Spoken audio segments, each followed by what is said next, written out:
So for building the walk cycle part, I am going to import a reference graphic to my project. And that is going to be that reference graphic that has been provided to you. That comes from the Animation Survival Kit book. That is amazing. And I now have this reference, and I can just put it right here on my stage, and I'm going to then create artwork on top of it. I'm going to initially use this as a tracing guide, knowing that I could draw this body as is, or I could create my own shape to go along with it. So I really have kind of any number of options, but by utilizing a guide, it's going to make my life easier. Sometimes animators, instead of utilizing other animation as a guide, they may actually import video and then trace over the frames of the video, line up the artwork until they create the motion that they're trying to create. That's a possible way of making that work. So working with this artwork, I'm going to take this layer. This is going to be my tracing guide layer, so I'm going to lock it so I don't put more artwork on top of it. Add a new layer. This is where I'm going to start drawing my character. So I need to go find some colors to work with. So I have a dark color, switch to my brush tool, switch to pressure, get a better sized brush. So in the beginning, what's useful on this is you can create kind of a stick person to get the sense of it, or you can draw any other kind of shape that you want. What's really important is to pay attention to what's happening with the feet. So what are the feet doing? What part of the foot is in contact with the ground or not? Is it up in the air, or is it not? Or is it touching? Is it bending? Is it flexing? Because that's really how you start to understand the motion and start to get some of the richness occurring with your animation. So knowing that, if I want to start it out, and if I draw my first basic shape,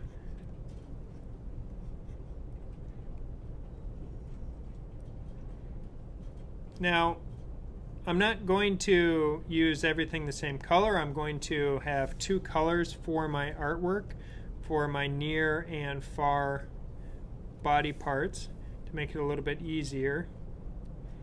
So just starting with the basic part of it.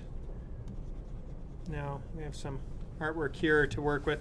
Now these swatches that I put on the side over here, I really should put those on their own layer so that I can maintain access to them. So I'm just going to actually add a swatch layer by itself, paste them in, lock my swatches, lock the background, and then I'm going to extend these two layers out because I know I need my swatches and my tracing image to extend out. So I have the first frame of my artwork here. Now when I go to draw my next frame, I like to leave onion skinning on so it's easier to see. And then I'll hit F7 for an empty frame to draw the next segment in the sequence.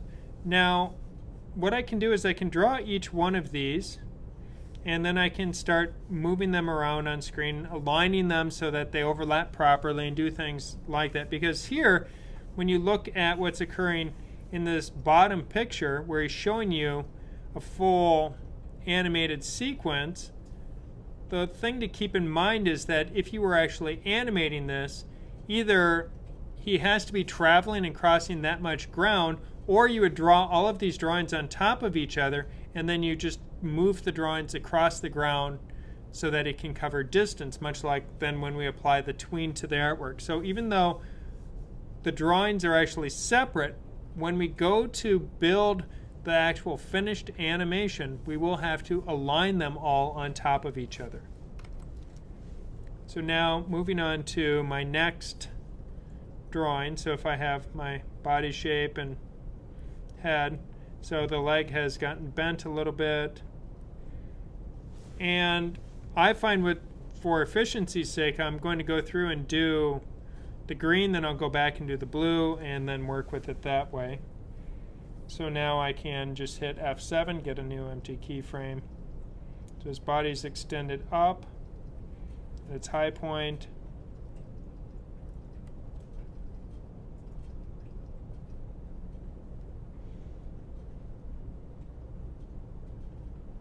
I think Celery Man is going to have to take on a little more mass or substance because he's feeling a little anemic or skinny this evening.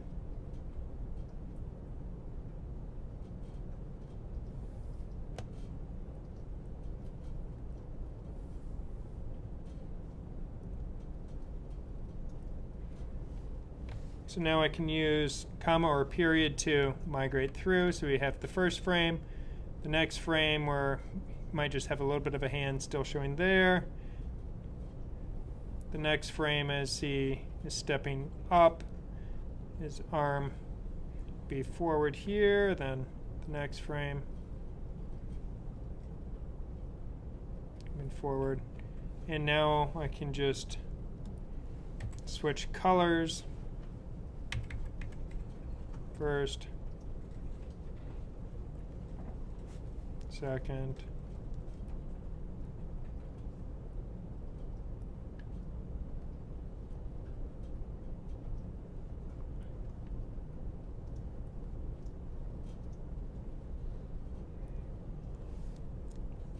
if I turn off onion skinning, I can see that now I have 5 frames. I think I need to just color the rest of the green for consistency's sake.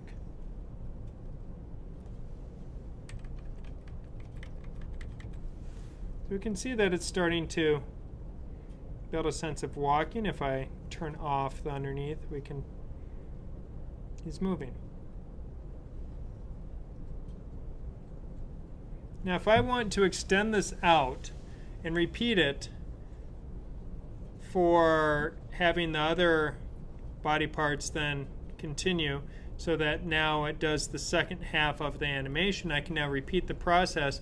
I just have to actually start drawing the opposite colors for the arms and legs of what I had previously.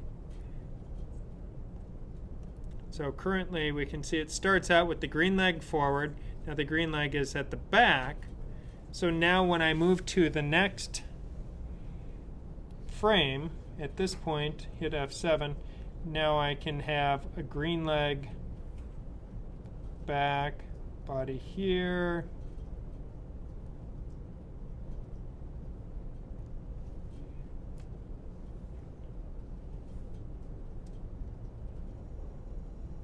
so the head dips down, head is going up.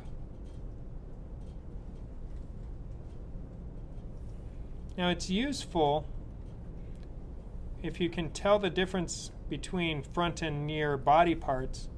Whoops, right click there. Then at that point it's possible to get a sense of what is happening with it.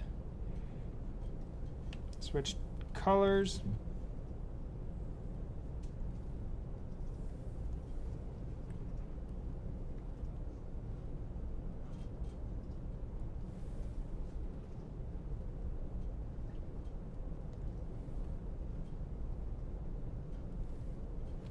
You can go back and put in any arms that would be necessary.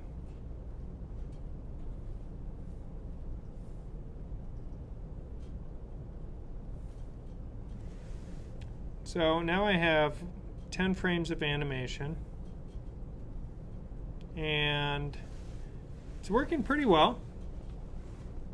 I can turn off my references. Oh, wait, I forgot a leg. Where was that? So forgot a leg and arm.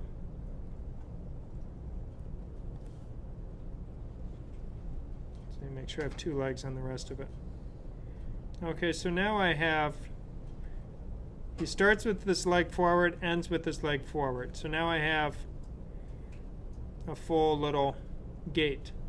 So the next step is to get these body parts on top of each other, or these different pieces of artwork to all overlap. Now, there are a couple ways of doing that. I could automate it and try and use the align function where I could tell Flash I want to align these on all of these frames, and Flash does support, and I'm going to save before I create a big mess. Flash does support doing editing multiple frames. So I can click on the Edit Multiple Frames button right down here, stretch this out, and you will see that we have all of those frames. It looks almost similar to what we saw in the tracing image. If I switch to my Select tool, I can highlight all of it. Whoop, got to stretch it out one more. It selects everything. Now there's the Align feature. Or I could say align on their horizontal center. Now what this is going to do is get them fairly close to being on top of each other. So I'll try it. Now, if I turn off multiple frames, we will see that he's walking in place. And I actually got pretty good. The other option is to, through the use of onion skinning, you just individually keep moving him one frame at a time until he lines up where you need him to line up. So that actually worked amazingly well. And now that I have some frames of artwork, the next step is to just put a copy of those frames into a symbol, and then I can animate that symbol wherever I want inside my project. So, but because it rarely works using the align feature, I'm going to undo that if I can.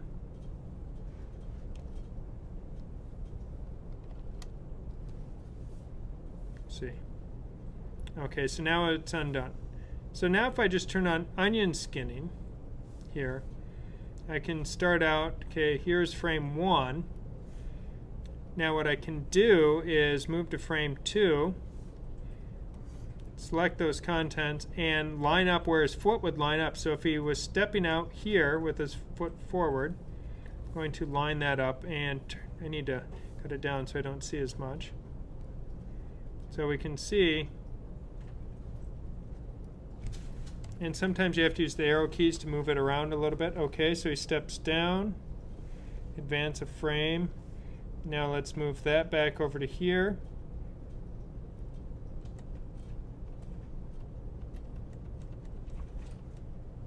Advance a frame.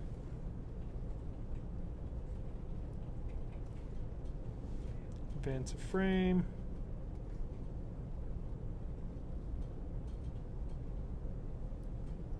So what I really have to do is start to make it look almost like he's moonwalking, because I don't want him to get too far in front of himself. So I have to kind of slide him back a little bit during each iteration.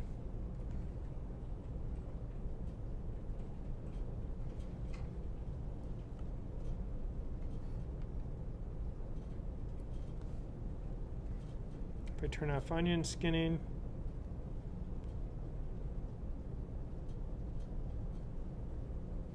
it looks like he's starting to walk, so I need to get that first frame to move, I think. This one needs to go forward.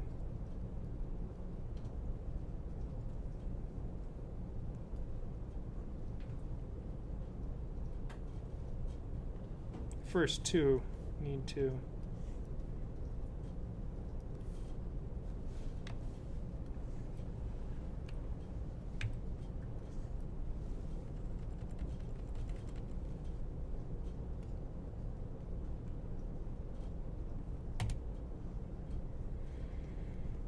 Alright, so he's got a little bit of swagger, a little bit of movement. I think he has too much knee movement for a stock of celery, so this can't be my celery walking. I'm going to have to rework on that particular animation. But now I have a series of frames.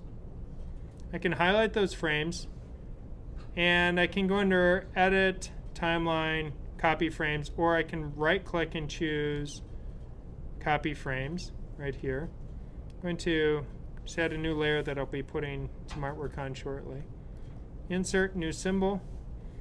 I want to do it as a graphic symbol, and I can call this walking. And inside walking, I can then right-click in the timeline and choose Paste Frames.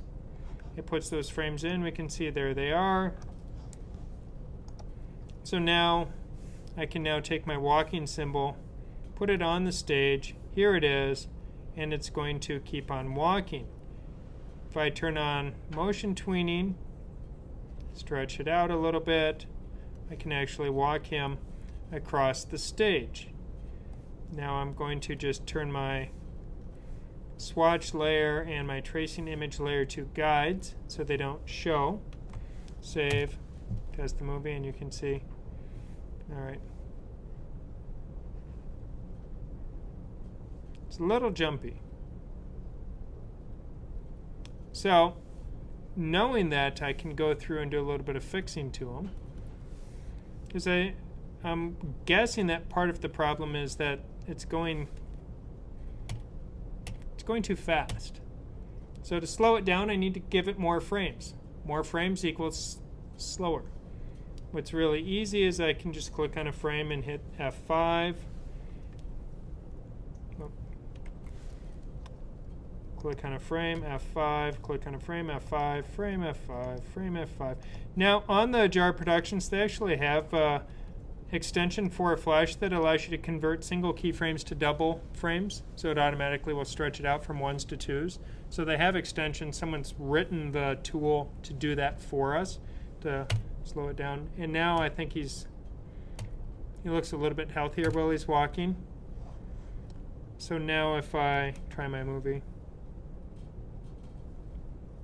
I can see that he's doing a little healthier, where the other guy is on speed. He's a little bit too fast.